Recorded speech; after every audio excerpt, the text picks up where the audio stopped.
Hi guys! So, welcome back to my channel. And today, ang vlog ko is all about crossing or transferring from Vietnam to Cambodia.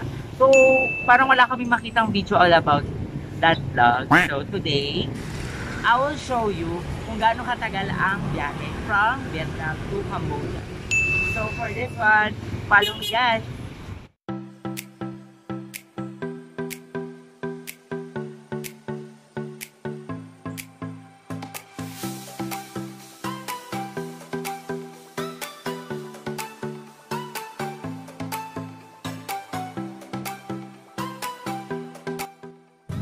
So yun na nga guys, nakasakay na kami ng 7.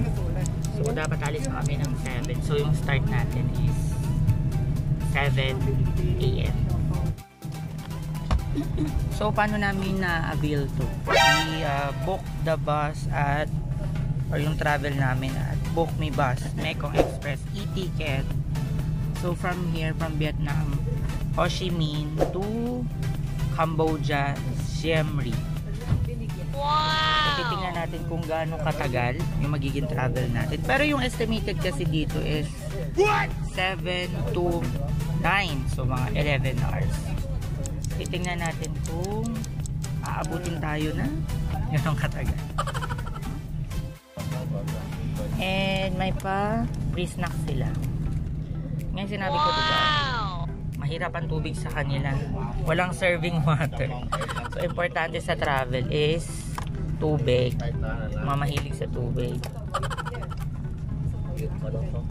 Ito yung free snack nila.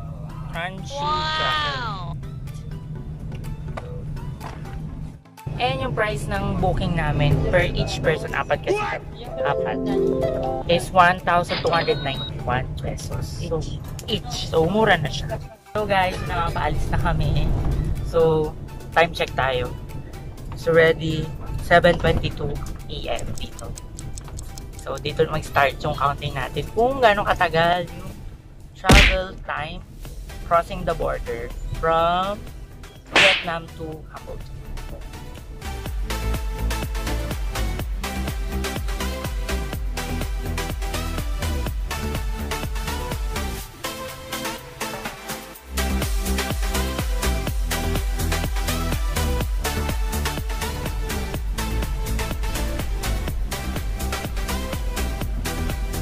A few moments later. Hi guys, nandito na kami ngayon sa Vietnam Embassy. So, time check tayo. 9:38. So, almost 2 hours.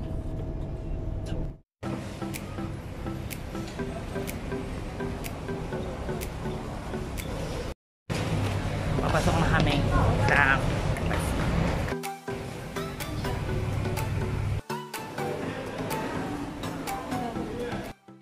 So guys, nandito na kami ngayon sa exit or border in Vietnam. So, binalik yung passport. And, ang unique dito, ang kakaiba, wala silang pila, walang call-in. Pag inaabot ng mga local people here is, may perang nakasibit para agad. Parang kami $2 yung binayad. So guys, ayun na, after the Vietnam border or exit point, ito na kami sa Cambodia.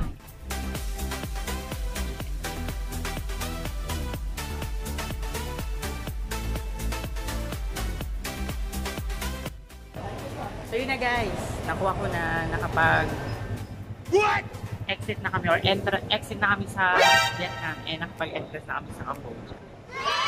Mabilis ang process. Kaya mga 5 minutes lang guys. Pupunta na kami sa bus. And we're going to Cambodia. Cambodia, here we come. Meron na akong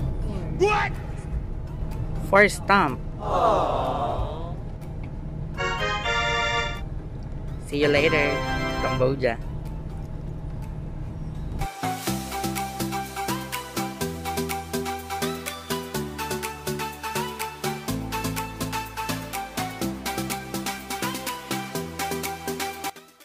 Cambodia guys, parang Philippines lang.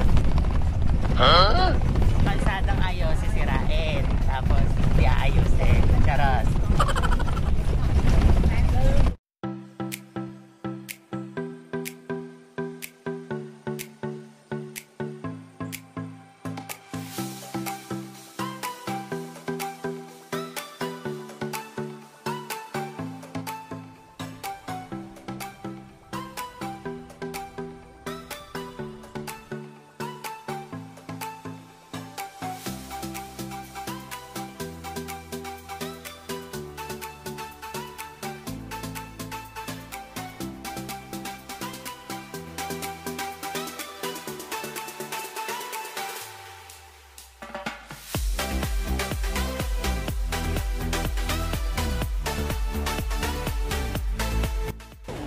Hi guys, nandito na kami ngayon sa Phnom Penh bus stop.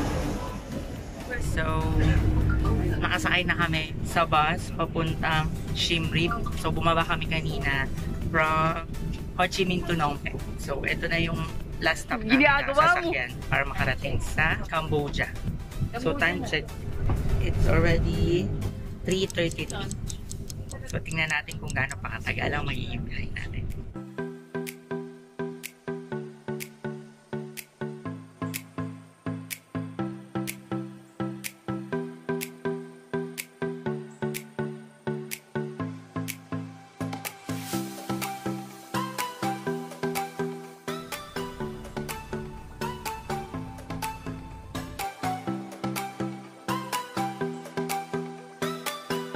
A few moments later. So guys, nandito na kami sa last stop ng bus stop. After this, last stop na kami sa Siem Reap. So, time check tayo. It's already 6:32. Pero, kanina mga 5 ay madilim na. So, tingnan natin later.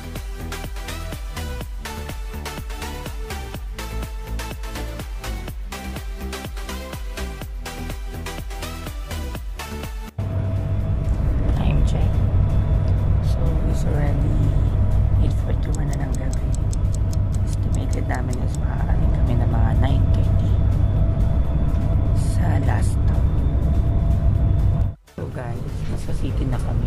Malapit na kami sa bus station. So, ready 9:06 PM. Ito na.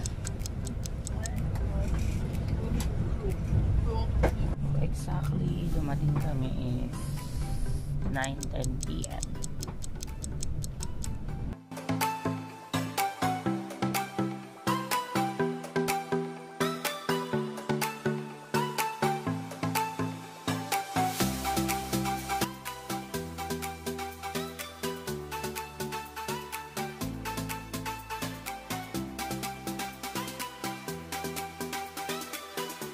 Days. 2 days.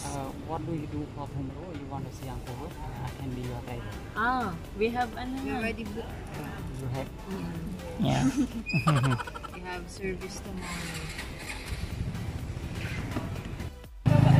So, ito nga yung sinasabi dun sa ibang vlog.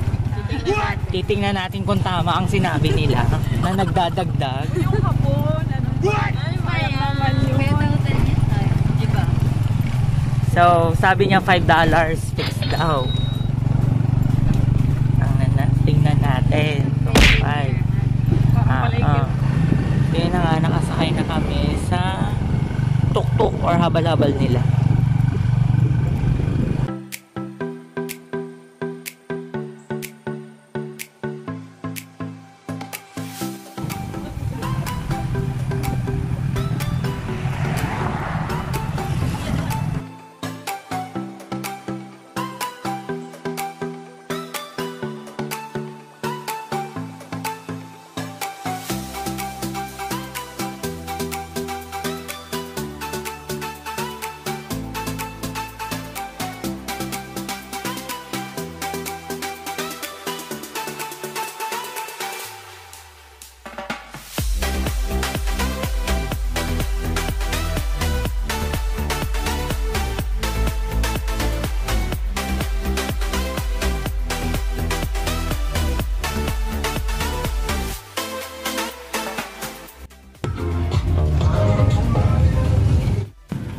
guys, nandito na kami. So, ito yung pambayad namin. Saktong $5.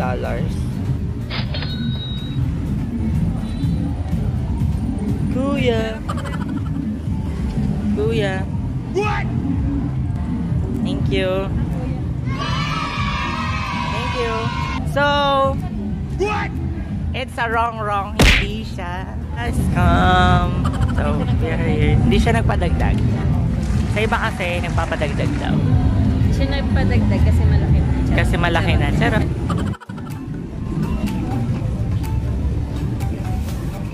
Here na.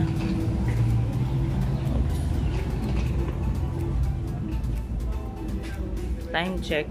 It's already 9:44.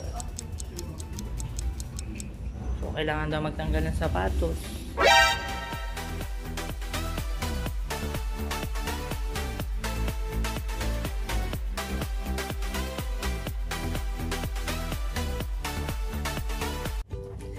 Hi guys! So, yun na nga, nakarating na kami dito sa One Stop Hostel.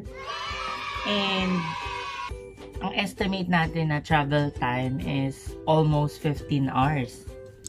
So, from Vietnam going to the border of Cambodia. And, na napansin ko lang is yung bus, ang takbo lang talaga is 60 km per hour. Check namin yan sa maps.me. 60 lang talaga, kaya inaabot talaga ng almost 15 hours. So, nag-start tayo sa Vietnam after 7 and then nakarating tayo dito is quarter to 10. So, almost 15 hours talaga yung biyahe. And kung tatawid na kayo, kailangan yung papalitan yung inyong dong money kasi walang foreign exchange counter dito. So, nung nagtanong kami, walang nang papalitan. So, if ever hindi kayo mapagpapalit, pagbalik na ng Pilipinas. So, yun na nga. So, kung nagustuhan nyo naman tong aking video, kindly subscribe on my channel. Just click the subscribe button, guys. Thank you for watching. Bye!